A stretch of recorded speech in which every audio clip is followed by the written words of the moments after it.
What's up, fight fans? It's the homie, main man, made man in the building. Y'all know how I get down. We talking boxing, man. Always going down on main man, made man's boxing, man. Salute to all of the fam out there, man. Salute to everybody that catches this live and everybody that catches this on the playback, man. Salute to everybody. Hope y'all staying safe out there, keeping your family safe and the whole nine. Now, I will not be here long. This is not a full episode of We Talking Boxing, no. But this is going to be a cool episode. You know what I mean? We're going to speak on Yourdenis Ugas. You know what I'm saying? Yourdenis Ugas. That's my main man. Got a lot of love, got a lot of respect for Yourdenis Ugas. And if you are a boxing fan, you should too. You should too. Yourdenis Ugas is out in interviews, you know what I mean, causing a stir up today. And I'm sure y'all seen it all over social media. Yourdenis Ugas doing what everybody else is doing in quarantine time.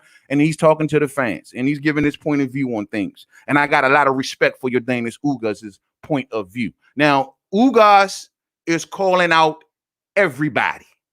Whatever fan that you are, whatever fighter, whatever fan of whatever fighter you are, you're going to take away whatever you take away from this interview. Some of y'all going to say, oh, he called out Crawford. Some of y'all going to say, oh, he called out Spence. Some of y'all going to say he even spoke on Manny Pacquiao. From what I'll just sum it up like this. He called out everybody. Everybody. There was no stone left unturned in Yourdenis Ugas' world. A lot of respect for this dude. A lot of respect. Now, Yourdenis Ugas is saying, what I believe, his best route, what he's going to do is he's going to take the WBA route. Let's pull up the boxing rankings real quick. Let's see. Hold on. Give me 1 second to do the screen share thing. All right. Let's go to the boxing rankings real quick, right? All right, cool. Yourdenis Ugas, 147-pound fighter, rated number 1 in the WBA with the regular champion being Alexander Vesputin. Now, this is where I think Yourdenis Ugas is looking to go. Alexander Vesputin, the current WBA regular champion, has a PED thing hanging over his head.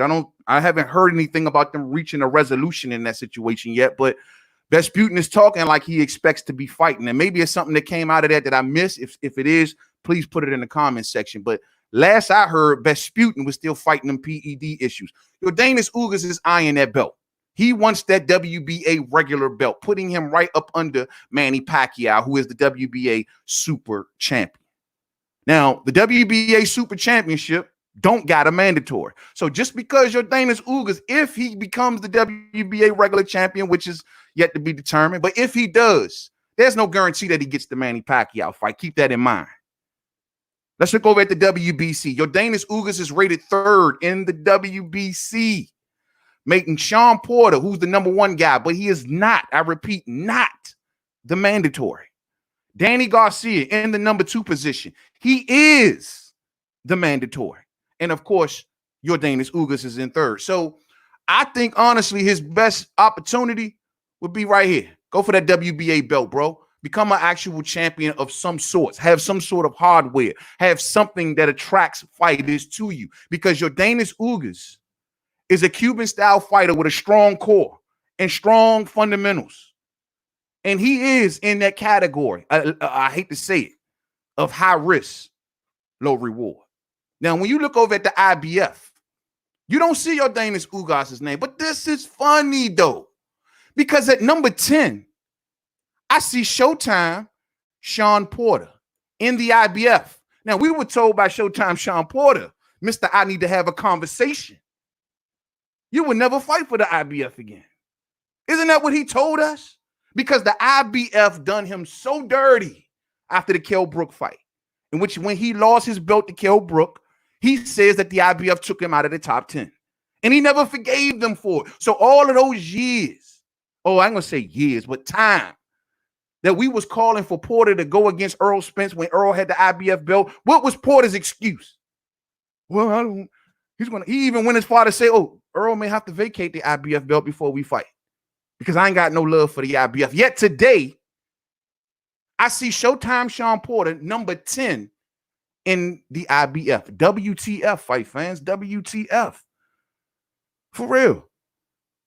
It is what it is. But anyway, So Yourdenis Ugas is rated high in 2 major sanctioning bodies. I believe his best route will be goes for that WBA because he's in the #1 spot. Danny Garcia being in the #2 spot. But another thing I'm starting to notice a lot, because if you go to Yourdenis Ugas' social media right now, because I guess after this interview where he knew he was going to get the boxing world talking, what he did was he put a picture of him and Danny Garcia on his Twitter. So like I told everybody, with all of the names that he said, anybody going to take away whatever they want to take away.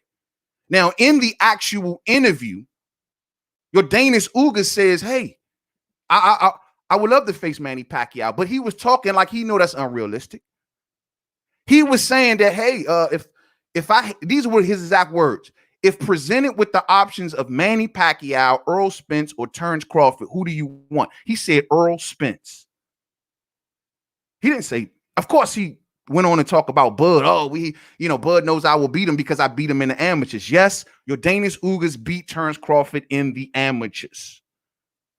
And we're going to talk more about the Crawford fight. But he's saying, hey, I'll face Terrence Crawford. I've already beat him in the amateurs. But however, if presented with all of these 3, I want Earl Spence. That's exactly what Ugas said. That's exactly. Now that's not to say he would turn down fights with anyone else, but he's telling you, I want the WBA, but if I'm presented with these options, I'll take Earl Spence Jr. Of course, the Earl Spence Jr. fans, Spence Nation, y'all come out, oh, what are you talking about? You could have fought him. You were in the IBF, Yourdenis Ugas. We all know that. You were in the IBF. You were right under Earl Spence Jr. You were possibly going to be the next available contender. I even recall Earl Spence in interviews when asked, who are you going to fight next? His name, he was saying Yourdenis Ugas' name. Maybe.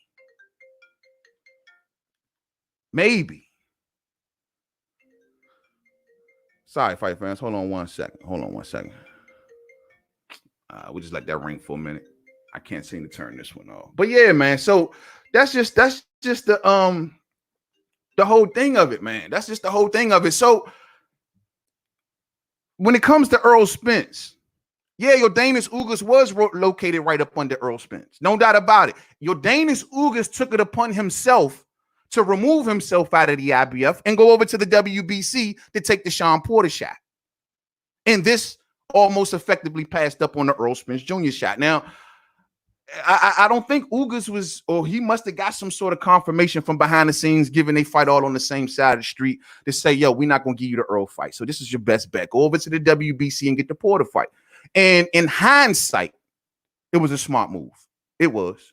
I know people may say, well, Earl is is the unified champion today. Man, it would have been a better move for him to go there. No, because at the time, Sean Porter was the actual WBC champion. And Yourdenis Ugas actually had a world title shot right there in front of him. Not what happens down the line. Not if, ands, or maybes. Not if this happens, then we may give you the fight. As long as this and that happens, how long is that going to be? You feel me? And even in the WBC situation today for Ugas, he's #3, right? So Danny Garcia is named as the mandatory. If Danny Garcia and Earl Spence Jr. allegedly is supposed to fight, it's going to happen towards, I don't know, the second half of this year, the way it's looking. The second half. So that's the mandatory right there. The WBC play dirty. Whenever you face your mandatory, they can make you wait up to a year before the next mandatory is called. So is Yourdenis Ugas willing to gamble in the WBC? Wait for Danny Garcia to allegedly get his shot. Wait to see what happens with that. Be named a mandatory. Possibly wait another year and then get a shot. Now, there are cases where the WBC would say, well, we'll give you 2 mandatories, like they did Jamel Charlo, amongst others. Usually when a lot of time goes past without a mandatory defense happening, they usually give them back-to-back mandatories. However, in this case, I don't know. I don't think so. Yourdenis just seemed like he's never had that actual pull. You know what I mean? But anyway, but this is a good fight. And Yourdenis versus all of them, champ. All of them is a good fight because the dude has a strong core. So when you think about him versus, say, Earl or a Terrence, who has all of these dog in them, right? They got dog in them. Well, a guy like Ugas with a strong core, we've seen him go blow for blow, willing to stand on his punches with Showtime Sean Porter. And I thought Ugas won that fight, might I add. Oh, all day. All day. Ugas won that fight. Ugas outboxed Sean in every way you could think of. He won that fight in every department. Oh, y'all may say, oh, the punch stats. He won that fight in every department. Hear me, fight fans. He outboxed Sean. I thought from the outside, when Sean was turned into this different version of Sean Porter. But that different version of Sean Porter did not outbox Yourdenis Ugas. When Sean was trying to go on the inside, Sean was getting busted up on the inside by Ugas, who was encouraging him to come on in. Ugas did a good job on Sean Porter for a very beautiful fight. And I thought he won and he got robbed. And I think Ugas is in the fight with all of them. People say, well, man, he got 4 losses. Miss me with that shit. Because 4 losses don't mean jack crap. And we're going to talk about those 4 losses later on in the show, because I will be speaking on my main man, the character who I'm going to select on hashtag May 9th when I put down Monty Brown TV on Fight Night Champion. I'm rolling with Carlos Monzon. And we're going to talk more about Carlos. I'm going to give a quick brief on Carlos Monzon. He was that same kind of fighter. A dude who lost early in his career and went on to become one of the greatest middleweight champions of the world. He had 3 losses. Matter of fact, in his first 20 fights, 3 losses and 3 draws. As for Yourdenis Ugas, same thing. 3 losses, now 4. After the Sean Porter fight. Do we count Ugas out? Hell nah. Hell nah. Only question that I got for Ugas is his punching power. 12 knockouts, yeah, but I've been noticing that is getting better as we progress on with fights. Yourdenis Ugas has taken fights on short notice, a la Thomas Delorme. Yourdenis Ugas has been robbed out of fights, a la Showtime Sean Porter. And Yourdenis Ugas has been heavily avoided, a la, and I hate to say this, Terrence Bud Crawford, yes, because he did beat you in the amateurs, homie. You could take that fight. Ugas would take that fight. Bob won't take that fight. That's the point. We already had endless discussions about this. Ugas does not fit the bill of the kind of opponent that Bob Arum wants to lure across the water for Sean Porter. For Terrence Crawford. Ugas doesn't fit the description. High risk, low reward. Can't pay him top dollar. He ain't going to take little dollars. Where do we land at? I can't make no money off him. I can't fill no arenas with him. Where am I landing at? That's the Ugas, but it's a great fight. But that's the Ugas debacle. We just had this conversation about Porter. How Bob the other day comes out, oh, who can afford Porter? He's not a big name seller, yet he's a great fighter, but I can't make money with him. And that's the same boat and box that they will put Yourdenis Ugas in. And that's very unfortunate.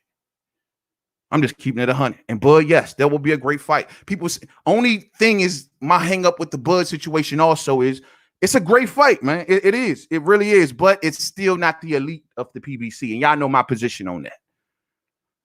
It's not the elite of the PBC. I don't want Bud taking their trash. This is the #1 pound-for-pound fighter we're talking about. We're not talking about just anybody. We're talking about the #1 pound-for-pound, perceived as the #1 pound-for-pound fighter in boxing. You don't give him trash. You give him your best. And that's my whole deal. Because if Bud get into the habit of accepting their trash, they'll keep sending them trash to get their fight. You got to understand, PBC has a big stable of fighters. They got to get these cats fights.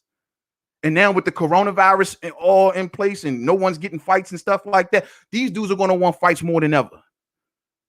And PBC will be more than happy. Any boxing outfit will be more than happy to send the worst of the worst to get them paid if you're going to pay for them. So here, Bob, take Luis Collazo. So here, Bob, take Jotacito Lopez. So here, Bob, take Yourdenis Ugas. But no, you can't have Keith unless you got $15 million. You can't have Danny unless you got $15 million. And you damn sure can't get Earl unless you got $25 million. So what are we talking about? So Ugas, I think, knows this. I think he knows this.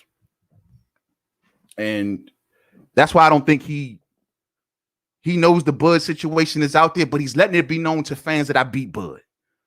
I beat him.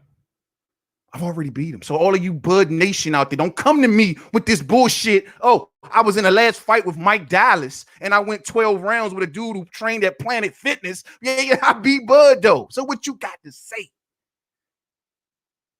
You got to say nothing. I don't give a fuck about how you say I beat Mike Dye. I could have struggled with Mike Dye. I beat Bud. I don't need to say nothing else. That's the respect level of Yourdenis Ugas. Let me see what the fans talking about. What's up, family? I see all of y'all up in this joint. Alec Cartier in the building. What's up, fam? What's up with you, man? Salute, man. Coach McKenzie in the building. Salute to you too, man. Oh, man, the homie, fam, all day. Lawrence Swims. What's up, family? What's up with you, bro? I've been seeing that work you've been putting in around the tube, bro. You slapping Bammers down left and right, bro. Keep on putting that good knowledge out here in the air, man. Salute to my brother. Y'all go check out my brother Lawrence Williams' channel, man. That is a real live boxing mind right there all day. You know what I'm saying? Ugas is going down the WBA route. He is the mandatory for Vesputin. Okay, so cool. So, yeah. So, I guess that's why he's speaking heavily on the WBA route. That makes perfect sense. Makes perfect sense. Given his positioning amongst the boxing rankings and all the fights that can be made, this is the best opportunity. He should go down that route. Now, we know Vesputin fights for top rank. So in a mandatory position, it wouldn't really matter as much. The politics wouldn't get in the way as much because it's a mandatory position and both sides have to come to some sort of agreement or purse bid or something. It's being forced. And smart move by Ugas, man, to go that WBA route, man. Very smart. Very smart. General Long in the building. Bud needs this fight. That would be a great fight for Bud, man. You will never hear me say this is not a great fight. I agree with it. It's a good fight, and I would love to see if Bob can pay for it. Only problem, like I told you, I still got an asterisk, is I want to see the best. I want to see the best. You know what I mean? And I don't want them loading Bud down with these C+, B level, B+ level fighters. I want to see the number one guy versus the number one guy. But I understand, and that's why I'm stuck between a rock and a hard place on this one. But I understand where you're coming from, General Long. I really do. Lawrence says, yo, man, I don't see Ugas in the WBO. If he really wants Bud, he would have been lobbied to be ranked by them. Good point. Great point. Let me take a look real quick. Great point, fam. Nothing in the WBO. You're right. But guess who is in the WBO at number one? Mr. Danny Garcia. And Danny Garcia the other day, I heard, and I was going to rip him on this one, but I said I ain't going to do it. I'm gonna let him live on this. And that was, he came out the other day in an interview and said that before he leaves 147, he gave the name of a list of fighters that he wanted to fight. Guess whose name was not on that list? Terrence Bud Crawford. He says he wants to face Manny Pacquiao, Earl Spence, and he wants to rematch Showtime Sean Porter. That's what he wants to do before he leaves 147. That's according to the words of Danny Garcia, not mine. What about Bud, bro? You ain't even gonna speak the man's name, though. Salute to Ugas, man. Salute to Ugas, man. Ugas will probably fight the winner of the James Delorme WBA interim fight in a rematch because Vesputin pulled out. So Vesputin pulled out. Hold on, he will probably fight the winner of the James Delorme. Oh, he pulled out. So he still fight. Is he still fighting that PED thing, man? I haven't looked into Vesputin in a minute, man. Last I checked, he still had that PED situation. I didn't hear anything about him beating it. So can somebody update me on that, please, man? I haven't looked into it, and I'm down to know if Vesputin beat that situation. Last I checked, though, he didn't, and he still was kind of going through it and testing and saying that he was going to beat it. You know what I mean? So let me know if he beat that. I ain't seen nothing on that, though, and I ain't got no reports on such. So, yeah, man. Lawrence Williams says Ugas is managed by Louis the Cubist, who works hand in hand with Al. I'm sure he gets the inside info first all day. All day. And they know how dangerous Ugas is over at PBC. I mean, salute to Al for making the Porter fight, but Porter was due for a name too. You know what I mean? Like Porter was due for a big name. Everyone was calling for him to face Spence. Porter was in a position where he had to face Spence or Ugas. So salute to Al for presenting him with them choices. I'll be honest with you. I got to give him credit for that. But at the end of the day, Ugas is in there with all of them, bro. All of them. I think Ugas makes a fight with even Bud. The way I see Ugas fighting, the way I see him adapting to his opponents, when I seen him fight the way he fought against Sean Porter, when I seen him do what he did to Figueroa, that's my main man, Figueroa. I got a lot of love for Omar Figueroa. Go check my videos on this channel. I've always covered for Omar Figueroa. Been a fan for a long time. He embarrassed Omar Figueroa. That was embarrassing. Of course, there's some questions about whether his mind was in it or where his heart was at and this, that, and I don't want to hear that shit. He embarrassed Omar Figueroa. And for him to take that Tomas Delorme fight on 10 days short notice and go in there and beat Delorme the way he did, this dude is a fighter, man. Miss me with the losses. Miss me with the losses, fight fans. This dude is a fighter. I got Lord Sweat Real up in this joint. What's up, family? DMV is in the building. Top of the day, my guy. B More, we still here. Great work you're doing. Thank you, family. Much love to you and much love to B More all day. You know what I'm saying? All day. Oh, man, a homie. Dundada is in the building. Good morning to you, family. Good morning to you, man. Dundada all day. You know what I'm saying? For real, man. Lawrence says that if Bud and Ugas happens, that fight will be in Omaha. Probably so. I mean, that's the only place I can see them really getting that crowd to sell the place out. Bud Nation will come out in multitudes, man. They will support this fight. This fight has name recognition. If Bud or Bob is wondering, does Ugas fight have name recognition? It may not make you $1 billion at the box office, but guess what, man? If Bud was to beat Ugas, though, champ, fans would be, oh, he's number one in boxing. Especially if he beat him by a wide margin, the respect level, man, will go through the roof. I like this fight, man.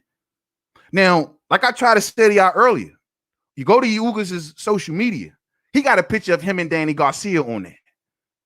He says his favorite fight at 147, according to his social media, it's on his Twitter, is Danny Garcia. Danny Garcia didn't mention Yourdenis Ugas' name of the fights he wants before he leave 147. Ugas wants Danny. What's good? Ow, make that, man. Damn, man. Ugas involved in anything. Ugas is an official wild card at 147. That's all you're going to say. That's all you can say. At this point from now, I consider Yourdenis Ugas an official wild card at the welterweight division. Any given fight, Yourdenis can pull that W out. And yes, I do think that he is champion level. Any given fight, you put him in there with Keith. You put him in there with Bud. You put him in there with Sean, whom I think he's already beaten, and Danny Garcia, whom I think he'd give a hell of a run for his money. Earl may be the one exception, but I do believe that Yourdenis Ugas is core. Like I said, his core, his inside, he's always ripped. He's chiseled. He's ready to go. His core is strong. He can absorb punches very well. And he's a mover if he needs to be. I've seen many levels of his game at this point. And he deserves respect. So PBC, get him what he wants. Get him what he wants. Bob, shoot him an offer. Fuck it, man. We're going to understand. You may not make no money, but fuck it. It's going to be all good. Give him what he wants. He deserves it. He deserves it. So salute to Yourdenis Ugas, a guy that you will never have to worry about missing weight, a guy that you will not worry about not showing up and giving his best on the night of a fight. This dude will fight to the last drop of sweat.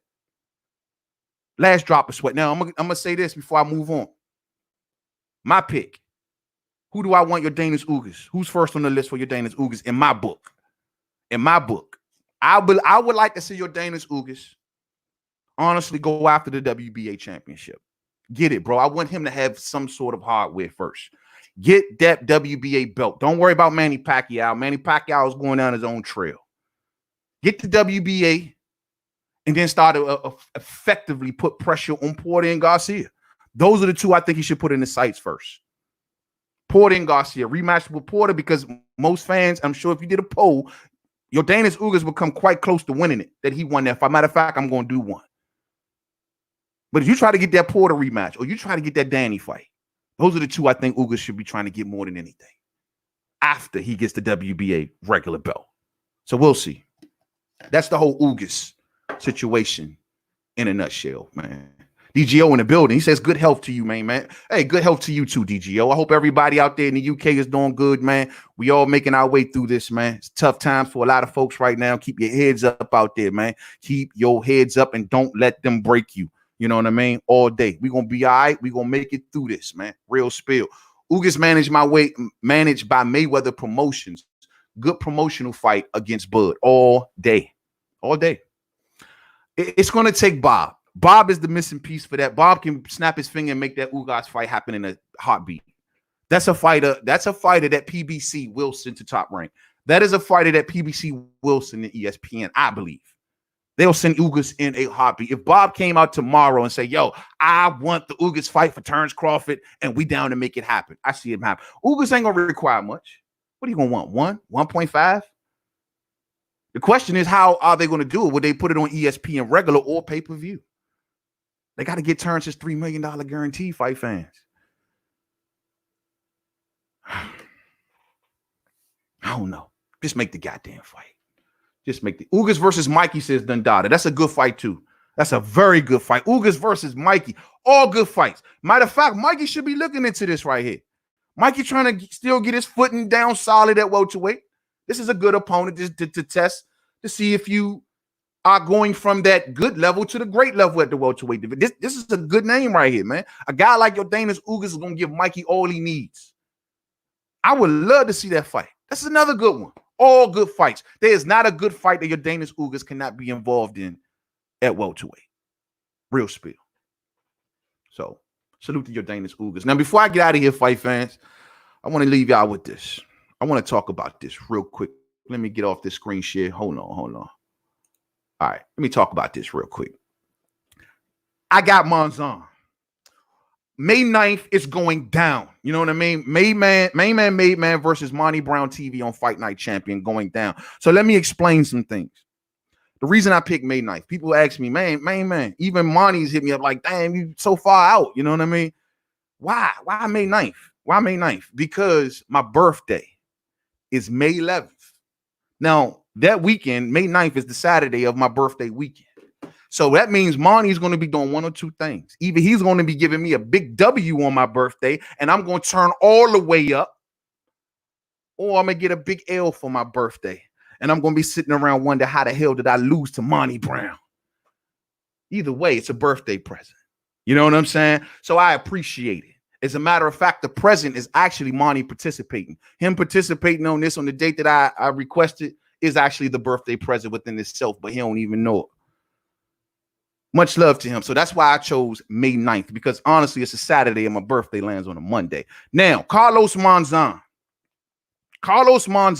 I'm rolling with Monzon. Who the hell is Monzon? Monzon, first Argentinian middleweight champion of the world. And that's my main man. Tall, long, strong, the whole nine. Can fight his ass off. A lot of y'all probably don't even know who the hell this is. This was one of the original bad boys of boxing right here. A fucking basket case. You know what I'm saying? But he was just like Yourdenis Ugas, as to the reason I'm attaching it to this video. Yourdenis Ugas, same way. I told y'all, Carlos Monzon, first Argentinian middleweight champion, comes out first 20 fights, shit. Only wins 14. 3 losses and 3 draws. But what did he do? Went on to become a great middleweight champion. Lunchbox, but a great middleweight champion. Grew up poor during the inflation years of the 50s in Argentina. You know what I mean? Took up boxing to provide for his family, just like most fighters would. Found a great coach that was from his own hood, from his own province, if you will, that helped him get through the amateurs. You know what I'm saying? Carlos Monzon's problem was women. Women was his downfall, unfortunately. And not to mention he wasn't screwed too tight. When Carlos Monzon went pro, like I told you, 14-3-3. But he was raw. He was like a Mike Tyson, if you will. You know, raw, just raw. All his power, talent, you see it oozing out his ears. But someone needs to mold it. And that's what they did. They molded it. Carlos Monzon, after that weak start, went on to keep on winning. Made his way all the way up to the middleweight Argentinian world champion. Middleweight Argentinian world champion, which he was counted out in that fight, and he won. Becoming the middleweight Argentinian, not world champion, just the middleweight Argentinian champion. After winning that belt, he went on a slew of victories, 50 straight wins. 50. That's a 5 and a 0. 50 straight wins. And all the way into 1970, when he went to Rome and fought for the middleweight world title. And he stopped the guy in the 12th round. 12th round stoppage. Now, Carlos Monzon is flying. Middleweight world champion, first from Argentina. However, in his climb, in his rise through the ranks, he had issues playing out in the background. He had a temper problem. He was beating up people in casinos. He was beating up people in discotheques and clubs. He was banging on cameramen and journalists. He had a temper problem. He was a Kanye West. You know what I'm saying? Beating up everybody. And during this time, he had met a woman when he started amateur fighting. He had met a woman named Miss Mercedes. Miss Mercedes was from his hood like he was from. She was a hood, and excuse me for lack of a better term, but she was a hood chick. She was cut from the same cloth like Monzon. And all through their years, through Monzon's rise, they were fighting all the time. She was always seen with sunglasses, beat up eyes. This dude had a temper problem. Temper problem. So in 1973, after Carlos Monzon had won the title, his wife, Miss Mercedes, followed him to another woman's house. At this point, they had 3 kids, keep in mind. 3 kids, 2 of them was said to be his, and the third one was adopted, but that was said to be his love child. So she followed Carlos one day in 1973 to another lady's house, and then she found him, and she shot his ass right in the arm. Didn't kill him, wounded him, you know what I'm saying? But didn't kill him. He separated, and his wife reported him for domestic violence. Says that he hit her at her son's birthday party. Carlos Monzon got 6 months behind it. He gets released after that. He's still considered a hero in Argentina. You know what I'm saying? In 1974, he went to Rome and he did a movie with an Argentinian actress named Susana Jimenez. Take in mind that he's still married, just separated. He goes to Rome and do a movie with an actress, Susana Jimenez. He played her husband. The Argentinian media ate this shit up. So off camera, he started to act like they were a couple. At the movie premiere of this particular movie, Miss Mercedes shows up at the movie premiere. Heated. An incident broke out between her, Carlos, and the woman. And after this, Carlos then effectively moved in with Miss Susana, the actress, and totally disregarded his wife. After time progresses, same way it was with Miss Mercedes, you start seeing Miss Susana walking around with sunglasses. You started seeing her eyes getting all beat up. You know what I'm saying? And then you fast forward to 1977, where Carlos Monzon fought his very last fight, defending his middleweight championship for the 14th time in 1977. And that was it. So after that, he decided, I'm going to get him back into movies. He tried to become a model, modeling sportswear, stuff like that. And in 1979, it said it was first surfaced a photo of him with a Uruguayan model named Alicia Menes. And Alicia Menes was 22 years younger than Carlos Monzon. 22 years younger, and then she got pregnant. Carlos started drinking. Money wasn't coming in the way it used to be. Boxing, the lights had gone off. He was trying to be an actor. He still was a folk hero in Argentina. So he started drinking. And of course, when you start drinking, you start fighting. Him and Alicia was going back and forth, make up the breakup all the time. All the time. And then it says they broke up one final time. And they stayed in contact because of the kids. Carlos Monzon was under child support, heavy. So he had to stay in close contact with Miss Alicia. One day, February 14th, Valentine's Day, 1988. These two were spotted at a resort city. On this same day, a fight broke out between these two in their second floor apartment, in which Carlos Monzon gets into a big thing with this woman, and they both end up falling off the balcony of their second floor apartment, in which Miss Alicia died and Carlos lived. Now, they were a celebrity couple. So, of course, the media was eating this shit up like Scooby snacks. They were a celebrity couple, fight fans. So everyone was, this was the big thing. This was the trial of the century in Argentina. Carlos's story was, we had a fight. It broke out. She lost control. I tried to get control of her, and she ended up falling off the balcony. And the reason that this came out this way is because when the autopsy was performed on Miss Alicia, they found strangling marks around her neck. And then speculation started to fly then at that point. Like, why was she strangled? According to Carlos, he told the authorities, or the reason that there are marks on her neck is because when we started arguing, she ran toward the balcony and tried to jump off the balcony. I tried to save her and grabbed her by her neck to keep her from jumping. And the media was eating it up. Until a man came forward. You had a witness come forward to said he was a homeless guy. Witness comes forward, says he's seen a man choking a lady up on the balcony. And then after he choked her, he threw her from the balcony to her death.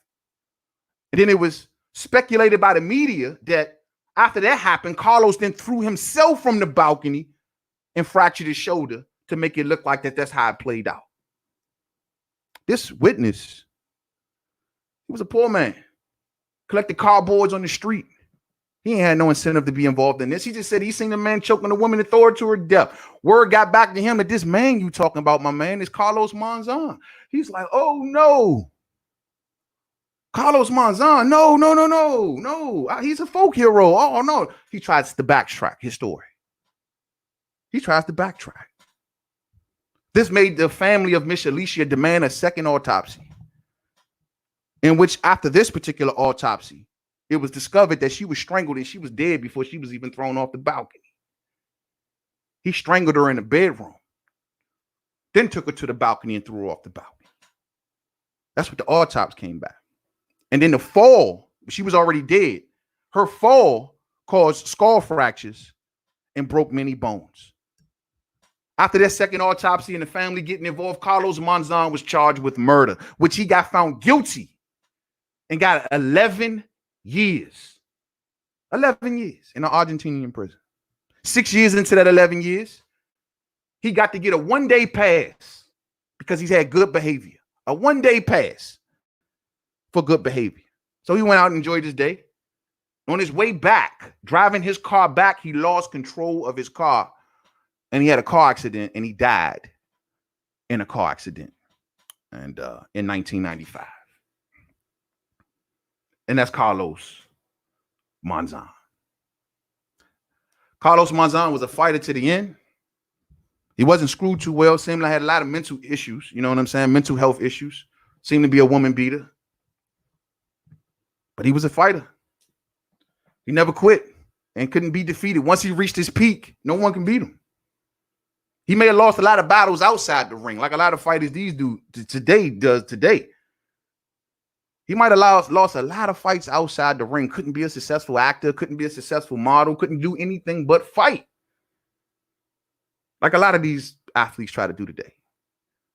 But he was a hell of the one thing he was good at and the one thing that he excelled at was fighting. He was a fighter. Evil man.